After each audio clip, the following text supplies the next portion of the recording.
What I wanted to do today is just share with you a signal that's probably the biggest signal that you could get that it's time to change jobs. And before I get to what the signal is, let me just share a personal experience around that signal and what it looked like for me and how we got there. I was in a role that was extremely high pressure, extremely high visibility, with lots of visibility and pressure from the C-suite and just constant demands. And those demands went on and on and on. They were sort of incessant, right? And that takes its toll on you over time. And so, I was stressed. I was on my iPhone weekends, nights, pretty much all the time.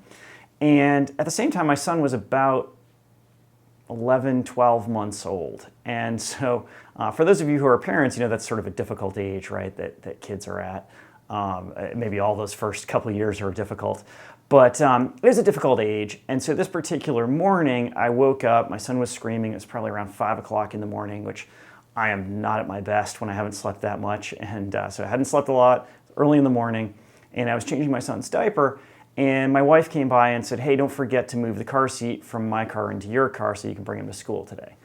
And, it's a fine request, right? A perfectly normal request. And I sort of grunted I got it kind of thing. And kept working on his diaper. And of course, my son's screaming and all of that. And maybe 2 minutes later, she comes by and she says, "I want to make sure that you move that car seat from, my car to your car." And I just snapped and I said, "I've got it. I'm not retarded, right? I've got this." And I didn't yell, I didn't swear, but it was way uncharacteristic for me. I'm generally a pretty easygoing guy who, something happens and it's kind of like, it just doesn't really affect me much at all. And so for me, this was like a really, kind of a sharp signal. And so, maybe 5 minutes or so later, I went and I apologized to my wife, but that incident just sort of stuck with me through the day and through the weeks, and I thought a lot about it. And so the following week, I was in front of a food truck, and I don't know how you feel about food trucks. Personally, I think they're ridiculous. But in Southern California, for whatever reason, these gourmet food trucks are kind of the thing, and they come in front of your office and you can buy a $9 hot dog. And so that's what I was doing because I didn't have time for anything else. And one of my colleagues was there next to him, and I explained to him what had happened, and he said, something similar actually just happened to me recently. And I said, well, what was it? And he said, well, my kids were getting into some trouble and just doing some things they shouldn't have, and I yelled at them. And he said, and then my wife heard me yell at him and came down the stairs and kind of took me aside and said, like, what was that about? Like, why'd you yell at him? And he said, so I explained to her what it was, and she said, that wasn't really an appropriate response in any way to what they did. And so he had that similar moment. And so, what I realized in talking to him and thinking about my own experience is that, I've got some kind of emotional capacity, and let's say this is it. And when work takes out, this much of it, and so there's a very small bit left, the smallest thing can send you into, a reaction that's just not at all appropriate.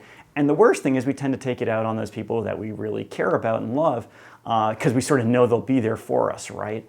And so what's the signal to you? If you find out that, you realize that you are responding or reacting to people that you really care about in kind of snappy, short ways that are just uncharacteristic of the person that you are, chances are it's the stress from your workplace kind of coming into your personal life, and it's really time to make a change.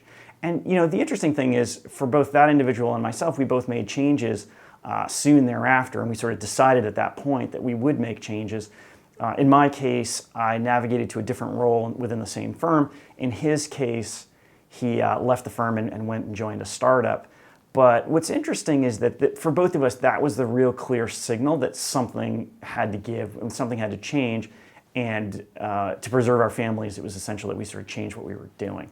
And I've talked to a number of people since then who have had similar kind of situations where they had this kind of realization and then they made a change. And the thing that they tell me is that, generally their spouses say, oh, when you changed, you moved companies, you took a new role, whatever, I got my husband back. Or I got my wife back.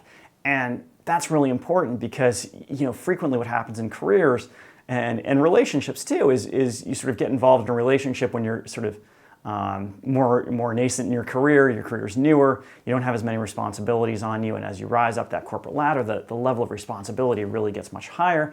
And at that point, slowly the frog gets boiled, if you will, right? And you end up in a place where you don't want to be, being short with people you don't want to be short with, and just not really living, the best life you can. And so, my advice to you is, if you see yourself behaving in an abnormal way,